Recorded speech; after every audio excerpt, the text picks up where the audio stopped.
Gallagher, you smell that? Hood cologne and welfare. That's what broke smells like. Byron Davis sat still, hands on the wheel. I'm the newly appointed director at the Department of... Director? Director? Boy, the only thing you're directing is a food stamp line back in whatever gutter you crawled out of. He snapped his fingers at Gallagher. Bag that cash. $2 grand. Probably been slanging dope all week. Byron looked him dead in the eyes. You're gonna regret this. Hollister's grin vanished. He leaned in. That a threat, boy? Say it again. I dare you. 14 years this sergeant had been ripping cash out of black drivers' hands on this highway and walking away clean. Badge on, lights flashing. Nobody ever touched him. But every debt comes due. And this one? It was already counting down. Coulter County sits along a stretch of interstate in the rural South that most people only see through a windshield. One stoplight downtown, a chicken processing plant on the east side, a gas station, a Dollar General, and 60 miles of flat, open highway where the sheriff's office runs the show. Population, 11,000. Median income, $31,000. Number of sworn deputies, 22. And out of those 22, one name came up more than any other. Sergeant Craig Hollister. 14-year veteran, head of the 3-man highway interdiction unit. Around Coulter County, Hollister was treated like a local hero.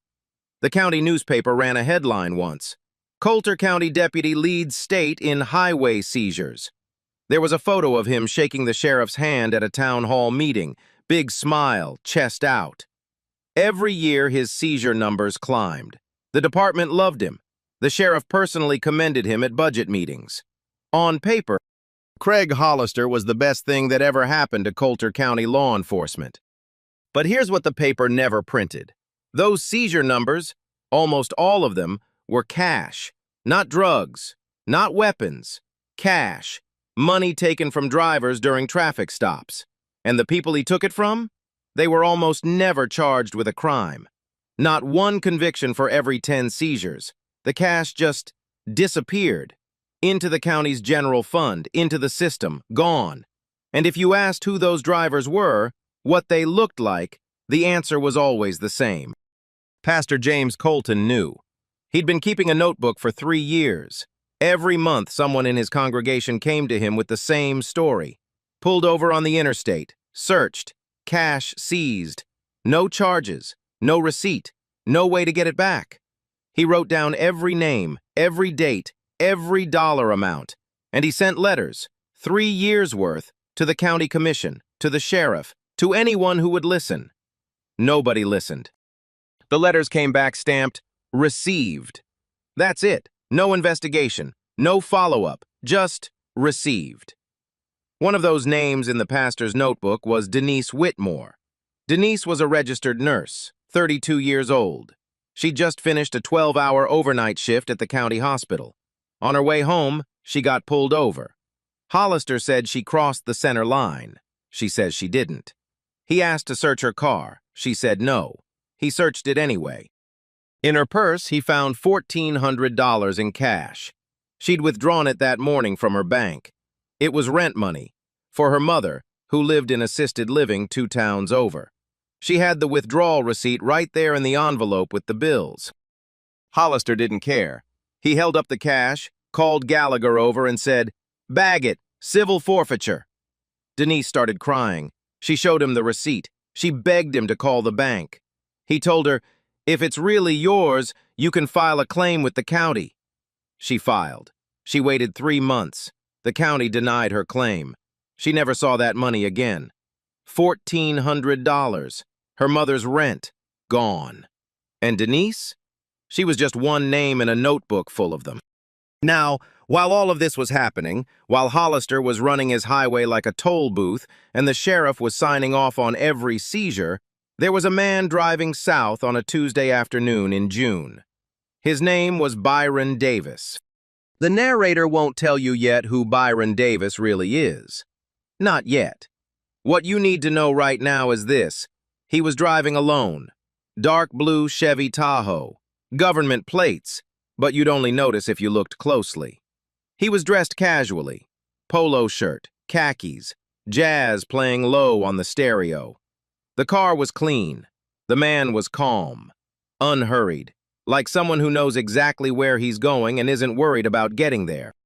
He had an envelope in the center console. $2,000 in cash. He was planning to buy a piece of furniture from a private seller once he got to D.C. That's all. A man, a car, an envelope, a quiet drive through the American South. He had no idea that in less than 20 minutes, he'd be sitting on hot gravel on the side of the highway with his cash in an evidence bag and a sergeant standing over him laughing. And Hollister? Hollister had no idea that this was the last stop he'd ever make. Tuesday, 2:14 p.m., 93 degrees outside. Hollister's cruiser was parked in the highway median, engine running, a C on, radar gun pointed at southbound traffic. This was his spot. He'd been sitting here 3-4 times a week for years. Same patch of gravel, same routine. Watch the cars. Pick one. Pull it over. See what falls out. He wasn't looking for speeders. He was shopping. A dark blue Chevy Tahoe came through doing 71 in a 70 zone. 1 mile over. Tinted windows, out-of-state plates, and through the windshield, just for a second, a black man behind the wheel. Alone. That was enough. Hollister pulled out of the median, flipped his lights on, and closed the distance in about 10 seconds. The Tahoe signaled right, slowed down, and pulled onto the shoulder. Clean stop. No hesitation. No swerving. The kind of stop a person makes when they've got nothing to hide. Hollister took his time. He sat in the cruiser for a full minute, letting the driver sweat the way he always did. Then he stepped out, adjusted his belt, put on his sunglasses, walked up to the driver's side and tapped the taillight with 2 knuckles on the way past. An old-school move, dominance, marking territory. Byron Davis had both hands on the steering wheel, window already down. He spoke first. "Good afternoon, officer." Hollister didn't return the greeting, didn't even nod. Just stood there, one hand on his belt, looking down into the car like he was inspecting a trunk at a yard sale. "License, registration, proof of insurance. Where you coming from?" Byron handed everything over, calm, measured. "Virginia, heading to D.C." Hollister looked at the Virginia license, looked at Byron, looked at the car. Then he walked back to his cruiser to run the plates. This is where it should have ended. The plates came back registered to a federal government fleet, specifically the United States Department of Justice. That information was right there on Hollister's screen, black and white, Department of Justice. Any reasonable officer would have paused, would have thought twice, would have walked back to the window and said, "Sorry for the trouble, sir. Have a safe trip." Hollister didn't pause. He didn't think twice. He walked back to the window and said, "This is a government vehicle?" Byron nodded. "Yes, sir. It's assigned to my office." "And what office is that?" "I work for the Department of Justice." Hollister stared at him for a long second. Then he laughed. Not a polite laugh, a short, sharp, dismissive bark. The kind of laugh a man gives when he thinks he's being lied to by someone he's already decided is beneath him.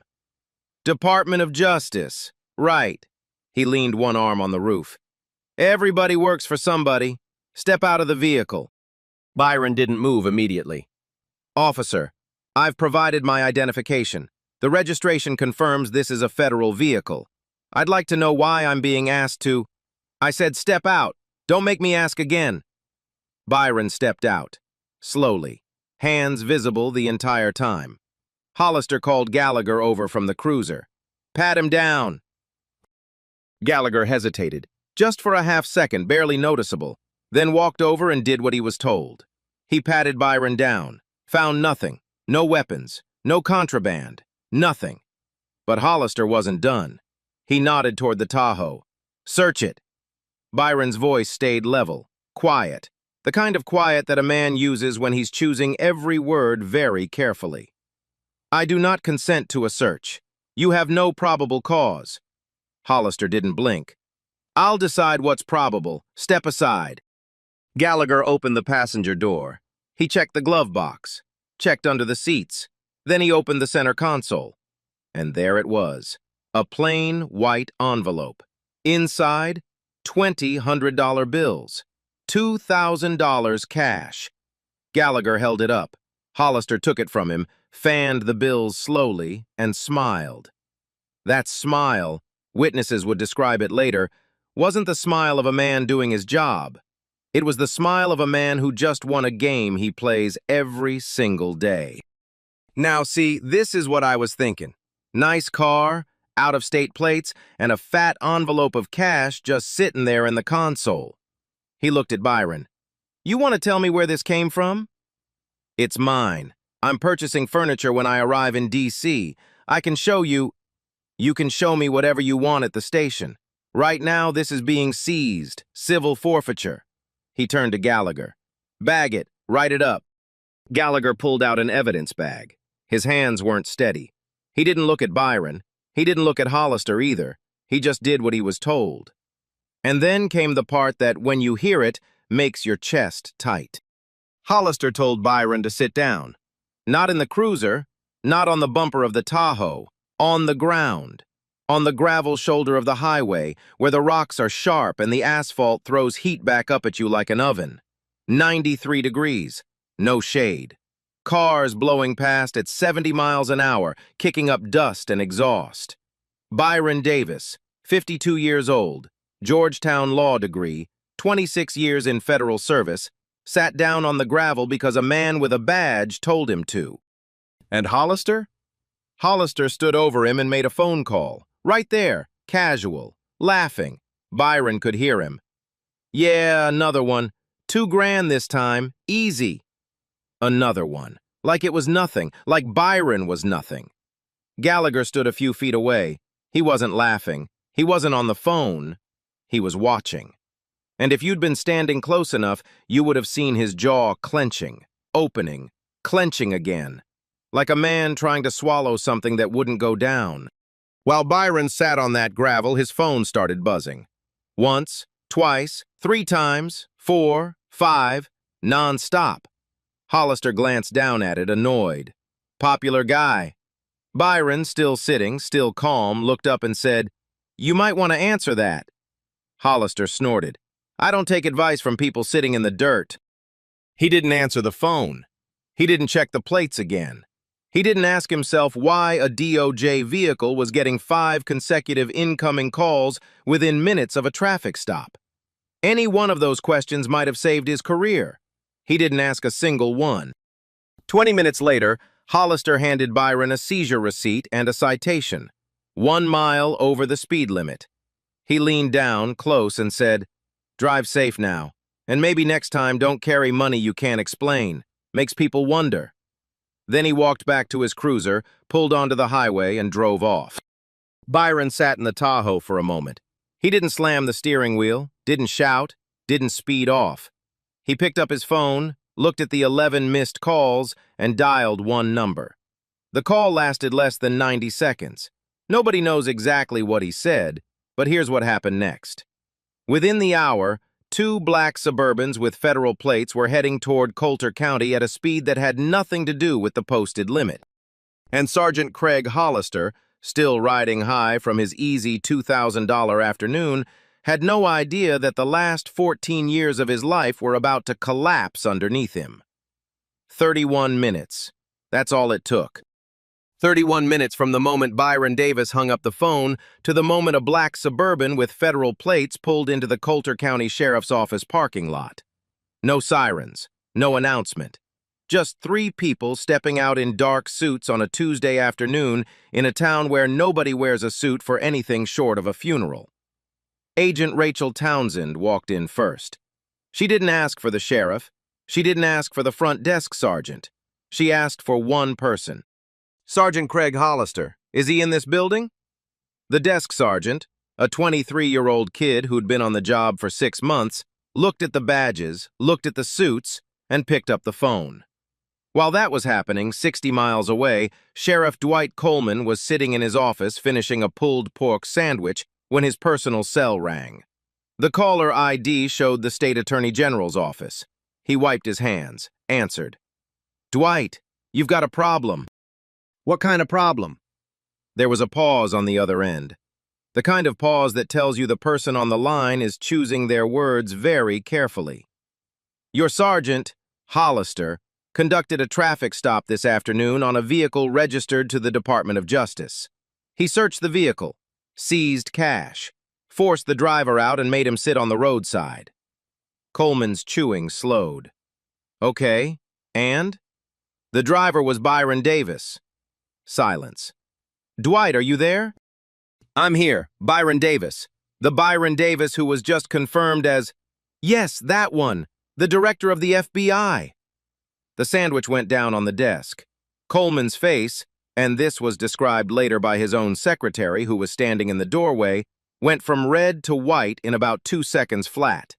Like someone pulled a plug and drained the color straight out of him. He called Hollister immediately. Get back to the station, now! Hollister, on the other end, sounded confused, almost annoyed. I just cleared a stop. I'm about to run another.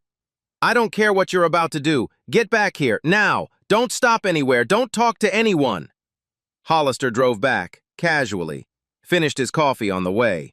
He still didn't know. He walked into the station through the side entrance, same way he always did, boots scuffing the tile floor. Turned the corner, and stopped. 3 people in dark suits were standing in the hallway outside the briefing room. Townsend stepped forward. Sergeant Hollister? Yeah, who's asking? She held up her credentials. FBI. I need to confirm your name and badge number. Hollister's eyes moved from the badge to her face to the 2 agents behind her. He crossed his arms, still confident, still performing. What's this about? This is about a traffic stop you conducted approximately 45 minutes ago on a vehicle registered to the United States Department of Justice. A small shift. Not fear, not yet. Calculation. You could see it happening behind his eyes. The mental math. How much trouble is this? How do I play it? Who do I call? I conduct a lot of stops. You're going to have to be more specific. The driver's name was Byron Davis. Nothing. Mr. Davis is the newly confirmed director of the Federal Bureau of Investigation. Now the shift. The arms uncrossed, the jaw tightened, the color in his face changed, same way Coleman's had, like a switch flipping off. Hollister opened his mouth, closed it, opened it again. I'm going to need to speak with my union rep. Townsend didn't blink. That's your right. But before you make that call, I'm requesting all body cam and dash cam footage from today's stop. I'm also requesting your complete activity logs for the past 12 months. Hollister looked at Coleman, who had just walked in behind him, still pale, still shaken. Sheriff, she can't just... Coleman cut him off. Give her everything. That evening, in a federal field office 40 miles from Coulter County, Byron Davis sat across from 2 agents and gave his statement. No emotion, no anger, just facts. Every word Hollister said, every gesture, the pat-down, the search, the gravel, the phone call where Hollister laughed and said, another one. And then Byron added one detail that would matter more than any other. The deputy, Gallagher, he didn't participate in the verbal abuse. He looked uncomfortable. At one point, I believe he wanted to intervene but chose not to. That single observation, calm, precise, almost clinical, cracked open a door that would eventually bring Gallagher to the other side of the table. Within 24 hours, Sergeant Craig Hollister was placed on administrative leave. His badge was collected. His service weapon was collected. His access to the station was revoked. But here's the thing. This wasn't about one stop anymore. Because the footage they pulled, it didn't just show what happened to Byron Davis. It showed everything. Now it's time to tell you who Byron Davis actually is. Not the man on the gravel. Not the man in the polo shirt and khakis listening to jazz. Not the man who sat still while a sergeant called him boy and fanned his money like a trophy. The real Byron Davis. Born in Baton Rouge, Louisiana. 52 years old. His father, Walter Davis, carried mail for the United States Postal Service for 31 years. His mother, Gloria, taught 3rd grade at a public school until she retired. They raised Byron and his 2 younger sisters in a 3-bedroom house on a street where everybody knew everybody and nobody had much, but nobody went without. Byron was the first person in his family to go to college, full scholarship to Howard University, graduated summa cum laude, then Georgetown Law, top 10% of his class. He could have gone anywhere. Any firm in the country would have taken him. He chose the FBI. 26 years. He started as a field agent in the Atlanta office, counterterrorism, then organized crime in Chicago, then public corruption, the cases where cops, judges, and elected officials get taken down by the very system they swore to serve. He built a reputation for being the quietest person in any room and somehow always the most dangerous. Not loud, not flashy, just relentless. The kind of man who reads every document twice and remembers every word. 3 weeks before that Tuesday afternoon in Coulter County, the President of the United States stood behind a podium in the Rose Garden and announced his nomination. "It is my honor to nominate Byron Davis as the next director of the Federal Bureau of Investigation." The Senate confirmed him 6 days later. The vote wasn't close. Byron Davis, the man Hollister made sit on gravel, the man whose cash he stuffed into an evidence bag, the man he called Boy, was the highest-ranking law enforcement official in the United States of America. Commander of 35,000 FBI agents, supervisor of every federal investigation in the country, the man whose signature authorizes the warrants that put people like Craig Hollister behind bars. And here's the part that, when you understand it, makes every single moment of that traffic stop hit different. Byron chose to drive. He could have flown, private jet, government aircraft, motorcade, armed escort from door to door. All of it was offered. He said no to all of it. He told his wife Sharon the night before he left, "I want one last quiet drive as a regular citizen, before everything changes." He wanted to see the country he was about to serve. Not from 30,000 feet, not from behind bulletproof glass, from the ground. Diners, gas stations, small towns. The America that doesn't make the news but holds everything together. He wanted, for one last time, to be just a man in a car. And he was. In the worst possible way. The man who would oversee 35,000 federal agents was made to sit on gravel in 93-degree heat. The man whose signature authorizes federal search warrants had his car searched without one. The man who spent his career investigating corruption in law enforcement experienced it, firsthand, in real time, on camera. Let that sink in for a second. And now, here's the thing that matters most. The thing the narrator wants you to sit with. What if Byron Davis wasn't the FBI director? What if he was just a man driving home from work? A regular man with an envelope of cash and no title behind his name? Because that man exists. He exists in Denise Whitmore, who lost $1,400 and filed a claim that went nowhere. He exists in every name in Pastor Colton's notebook. He exists on every highway in this country where a badge and a uniform and a radar gun are all it takes to turn a citizen into a suspect. The only reason this story has a different ending, the only reason Hollister is sweating in a hallway right now instead of laughing in his cruiser, is because this particular black man happened to have a title that the system couldn't ignore. Take that title away, and Hollister finishes his coffee, runs another stop, and nobody ever says a word. That's not justice. That's luck. And luck is not a system. Now, back in the Coulter County Sheriff's Office, Hollister had just been told exactly who he'd pulled over. And according to 2 people who were in the room, his reaction went like this. His face went white, then red, then white again. He stood up, sat down, pushed his chair back, stood up again. He asked if it was a joke. Nobody laughed. He asked if there was some kind of mistake. Townsend told him there was no mistake. She told him that Byron Davis had given a full statement, that all body cam footage had been flagged for federal review, and that the FBI's Public Integrity Section had opened a preliminary inquiry. Hollister asked what that meant. Townsend said, "It means this isn't local anymore." He stopped talking. His union rep arrived 11 minutes later. From that point on, Hollister didn't say another word without a lawyer in the room.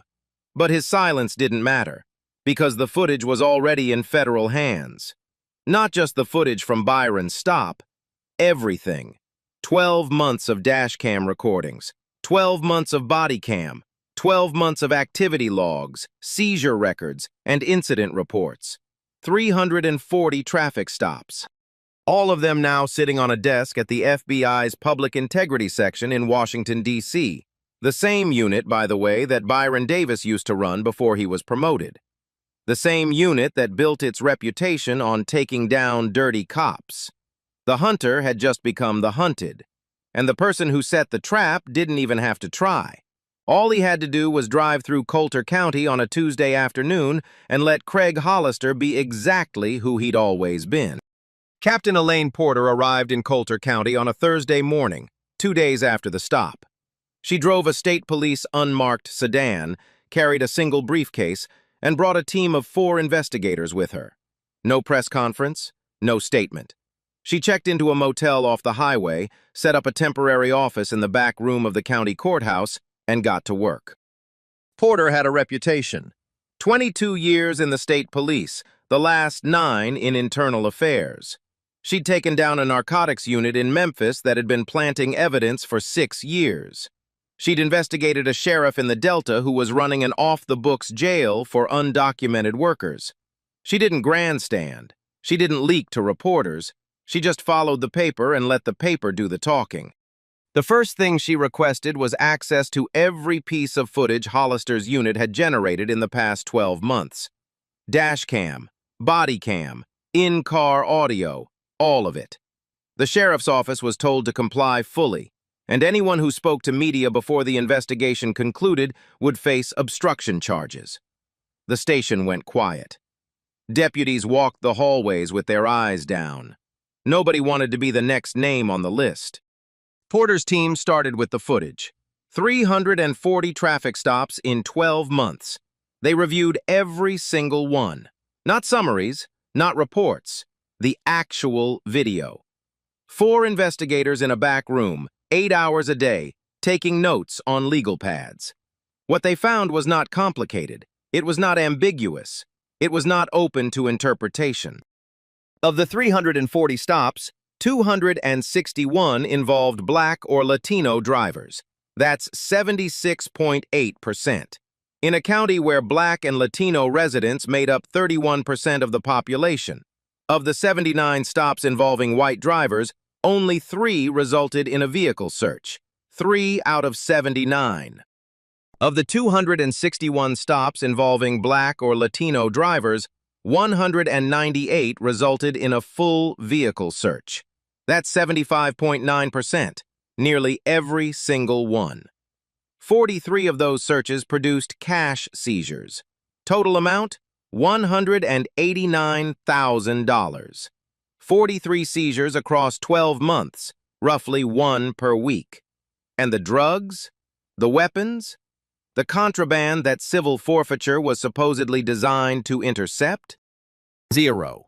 Not a single drug seizure, not one weapon, not one arrest that held up in court.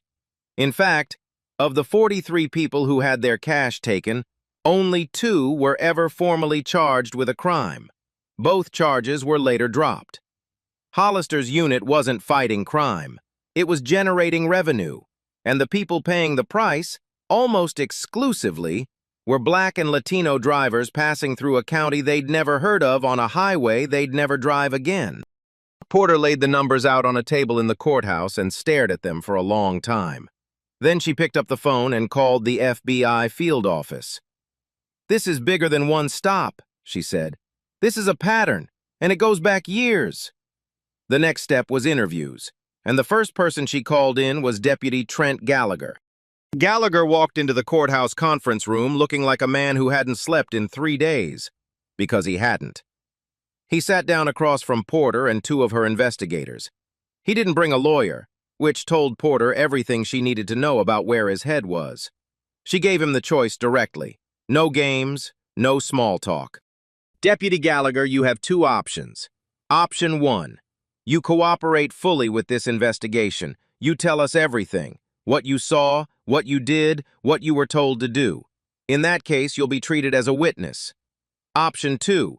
You say nothing, and we investigate you as a co-conspirator in every stop, every search, and every seizure you participated in over the past 14 months. That's federal territory now. Civil rights violations under color of law. You understand what that means? Gallagher understood. He broke in under 4 minutes. What came out of his mouth over the next 2 hours was the kind of testimony that doesn't just end a career, it buries one. He described how Hollister trained him. From the first week on the interdiction unit, Hollister gave him a set of rules. Not written down, never put on paper, just spoken, casually, like tips from a senior officer. Look for dark skin and out-of-state plates. That's your combination. If the car's too nice, like a black guy driving a BMW or an Escalade, pull it. If the car's too beat up, like it's held together with duct tape, pull it. Either way, there's cash. There's always cash. Gallagher described how Hollister kept score. A personal tally, written on the inside of a manila folder he kept in his cruiser. Every seizure, every dollar amount. At the end of each month, he'd add it up and compare it to the month before. If the number went up, he was in a good mood. If it went down, he'd push harder. More stops, more searches, more pressure. It was a game. A literal, actual game. With people's rent money and grocery money and tuition money as the score. And then Gallagher said something that made one of the investigators put down her pen and just stare at him. He used to joke about it. After a seizure, he'd get back in the cruiser and say, "They never come back for it. Who's going to believe them?" And he'd laugh. Every time. Same laugh. Porter asked Gallagher why he never reported it, why he never said anything, why he went along with it for 14 months. Gallagher looked at the table. Because he told me the sheriff knew. He said Coleman signed off on everything. He said if I had a problem with it, I should find another department. And good luck getting a reference. Porter noted that down, underlined it twice. Once the investigation went public, once the local news picked it up and the story started spreading, Pastor James Colton's phone didn't stop ringing. People he hadn't heard from in months. People who'd moved away from Coulter County and never looked back. People who'd been too embarrassed or too scared or too defeated to say anything. 17 of them came forward. 17 people with stories that matched the same pattern. Pulled over for minor violations, a broken taillight, an unclear lane change, 1 mile over the speed limit. Searched without consent. Cash seized. No charges filed. No money returned. Earl Sutton, 58 years old, retired UPS driver. He'd sold his fishing boat that morning for $3,200. Cash sale. The buyer paid in hundreds. Hollister took every bill and told Earl that carrying that much cash was consistent with narcotic sales activity. Earl had never been arrested in his life. He'd been delivering packages for 34 years. Denise Whitmore, the nurse, $1,400, her mother's rent. Already told you that story. But when she gave her statement to Porter's team, she added something she hadn't told anyone before. When Hollister took the cash, she said, "That's my mother's rent money, please." And Hollister looked at her and said, "Maybe your mama should have raised you better." Denise had to stop the interview 3 times to compose herself. Marcus Green, 24, college student, $680, his textbook money for the fall semester. He was driving back to campus after working a summer landscaping job. Hollister told him, "College boys don't carry cash like this unless they're selling something." Marcus lost a semester because he couldn't afford the books. He almost didn't go back. 17 people, $189,000, and those were just the ones who came forward. While Porter's team was building the human side of the case, the FBI's forensic accountants were building the financial one. and what they found turned a civil rights investigation into a criminal theft case. The seized cash was supposed to go to the county's general fund. That's how civil forfeiture works, at least on paper. The money gets logged, deposited, and used for county operations. But when the accountants compared the total amount seized, according to Hollister's own reports, against the total amount deposited into the county fund, the numbers didn't match. $41,000 was missing. Gone. Not misplaced, not miscategorized. Gone. And when they pulled Craig Hollister's personal bank records, which they now had a federal warrant to do, they found a series of cash deposits spanning the same 12-month period. Small amounts, 500 here, 800 there, never more than 1,000 at a time. The kind of deposits designed to stay under the radar. The total of those personal deposits, $41,600. Hollister wasn't just enforcing a corrupt system, he was skimming off the top. He was stealing from the people he'd already stolen from. And it didn't stop with Hollister. The investigation expanded upward to Sheriff Dwight Coleman, the man who signed every seizure form, the man who approved the interdiction unit's budget, a budget that was partially funded by forfeiture proceeds, which meant the more cash Hollister seized, the more money the department had to operate. A direct financial incentive built right into the structure. Coleman had received 3 formal written complaints from Pastor Colton over 3 years. His responses, retrieved from county email servers, were identical in tone. Complaint received, handled internally, no further action required. He never opened an investigation, never reviewed the footage, never questioned why his unit's seizure numbers were climbing while conviction rates stayed at 0. He either didn't care or didn't want to know. Either way, the result was the same. The state police recommended his removal. The county commission met in an emergency session, standing room only, half the town packed into a room built for 40, and voted 4-1 to demand his resignation. Coleman resigned the next morning. No statement, no apology, just a one-line letter and an empty desk. And finally, Hollister himself. He was brought in for a recorded interview with Porter and 2 FBI agents. His union lawyer sat beside him. Porter showed him the numbers, the racial breakdown, the seizure-to-conviction ratio, the bank deposits. She laid it all out piece by piece, like a surgeon opening a body on a table. Hollister's response: "Every stop I made was lawful. I followed department procedure. If certain vehicles fit a certain profile, that's the reality of interstate interdiction." Porter asked him to explain the racial disparity. "I stop suspicious vehicles. If those vehicles happen to be driven by certain people, that's just what the highway looks like."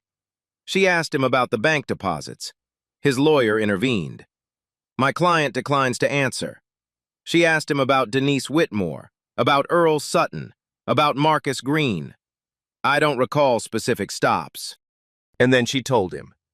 She told him that the man he stopped on Tuesday, the man he called Boy, the man whose cash he seized, the man he made sit on the ground, was the newly confirmed director of the Federal Bureau of Investigation. Hollister went silent. 11 seconds, the investigators counted. Then he said, "That doesn't change what I saw." Porter closed her folder. "No, but it changes what happens next."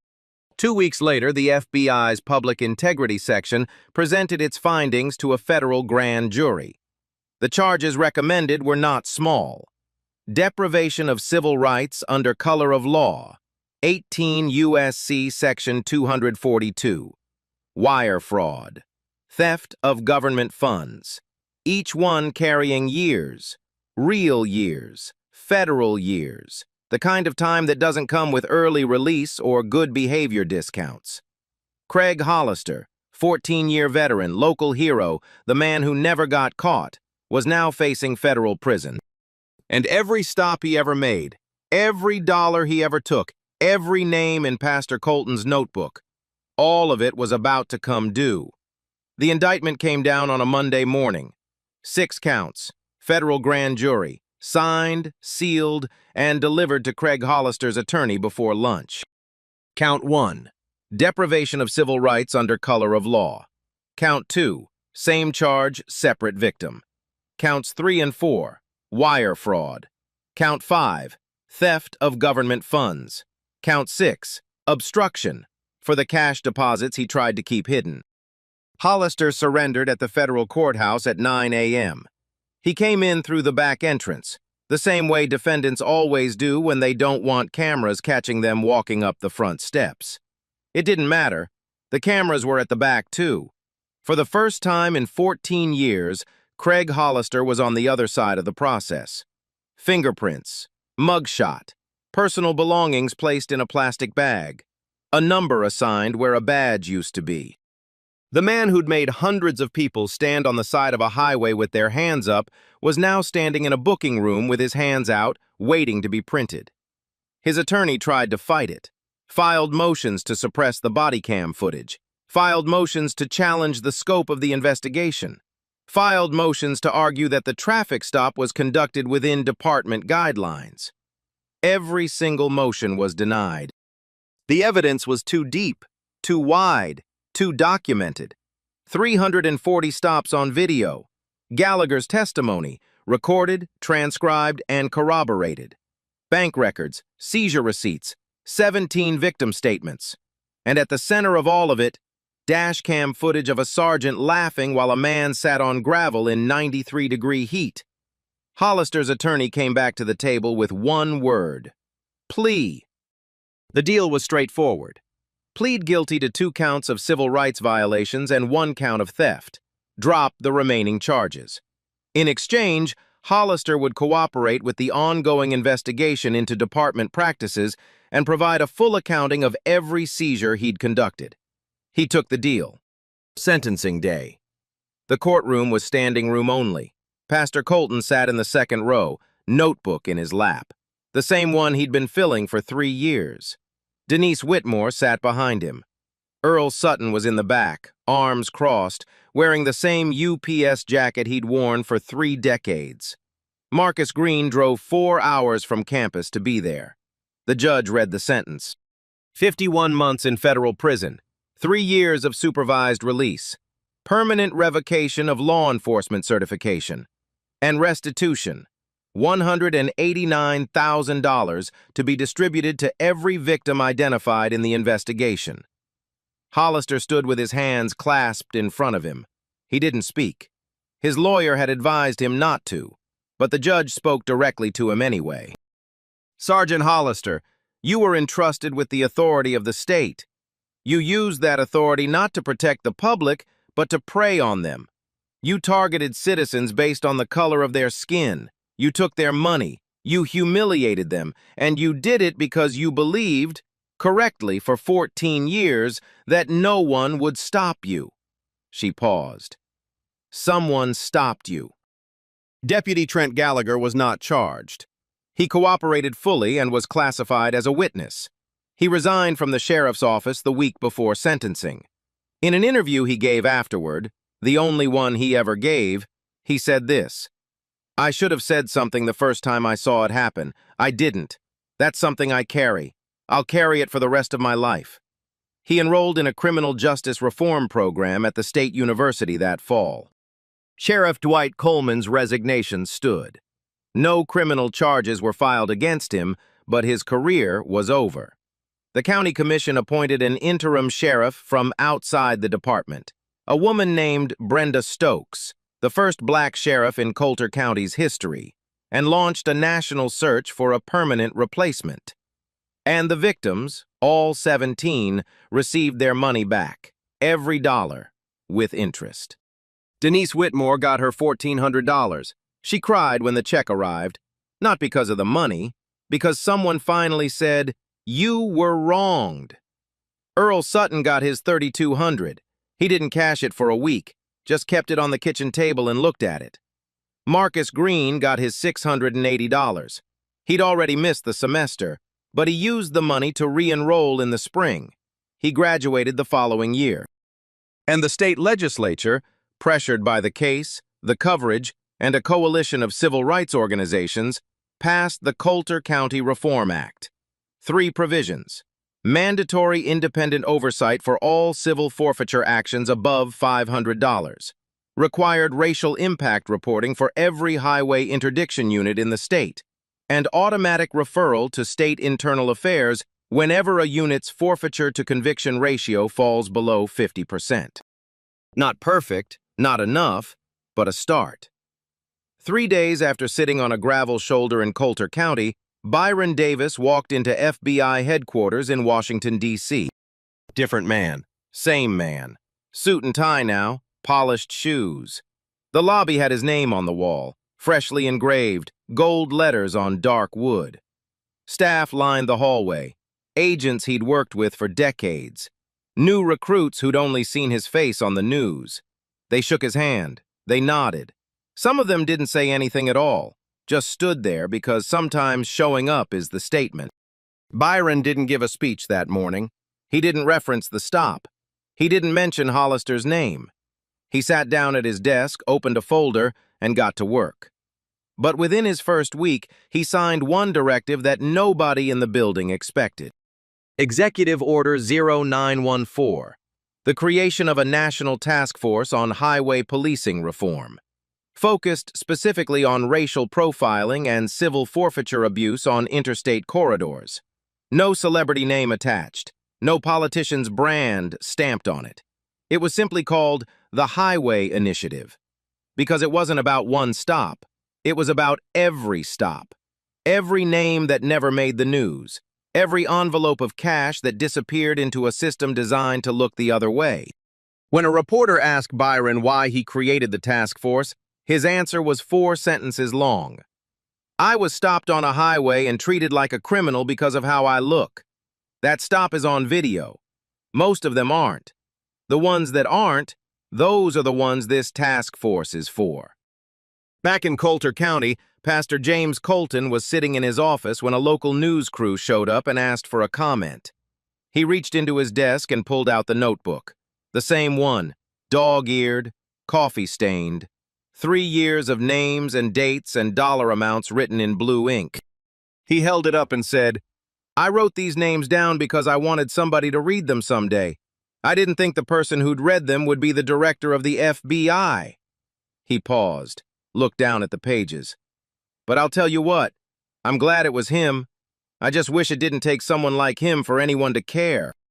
The last image. Dashcam footage of the Coulter County Highway. Same stretch of road, same flat fields, same sky. But at the county line there's a new sign. Small, metal, bolted to a post next to the speed limit marker. Coulter County Sheriff's Office, committed to fair and constitutional policing. The camera holds on it for a long time, long enough for you to wonder whether a sign changes anything, long enough for you to decide for yourself. So here's what I want to leave you with. This story ended with accountability, with restitution, with reform, real consequences. A man went to prison. Victims got their money back. A law was passed. That happened. But it only happened because the person in that car turned out to be someone the system could not afford to ignore. What about the Denise Whitmores, the Earl Suttons, the Marcus Greens, the people in Pastor Colton's notebook who didn't have a title or a Senate confirmation or 35,000 agents waiting for their phone call? What happens to them? That's not a story question, that's a real one. And I don't have the answer. But maybe you do. So tell me in the comments, should civil forfeiture require a criminal conviction before the government gets to keep your money? Should a badge be enough to take everything someone has on the side of a highway? Where's the line? Drop your answer below. If this story made you think, or made you angry, or made you feel something you weren't expecting, hit that like button. Share it with someone who needs to hear it. And if you're new here, subscribe. We tell stories like this every week. Stories where the truth hits harder than fiction. I'll see you in the next one.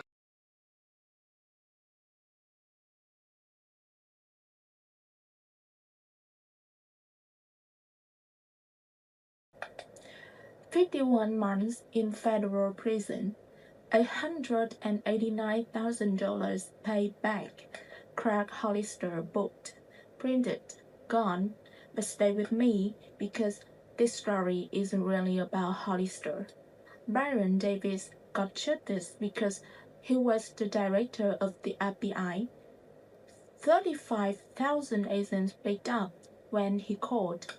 Denise Whitmore, a nurse, $1,400, her mother's rent, gone. Earl Sutton, 34 years at UPS, gone.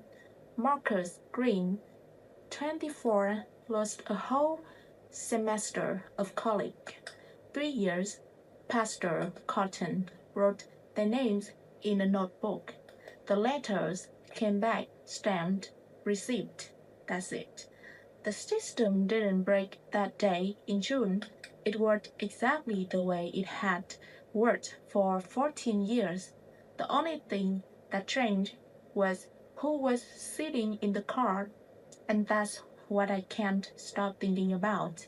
How many people have to carry a title before they're allowed to carry justice? How many notebooks are sitting in how many drawers, still waiting for someone to open them? If luck is what it takes to be heard, what does that say about the rest of us? Tell me in the comments. Should a badge be enough to take everything you have? If this moved you, hit like, share it, and subscribe. We've got another story next week. And remember, a badge is a promise. The day it stops being one is the day someone has to keep it for them.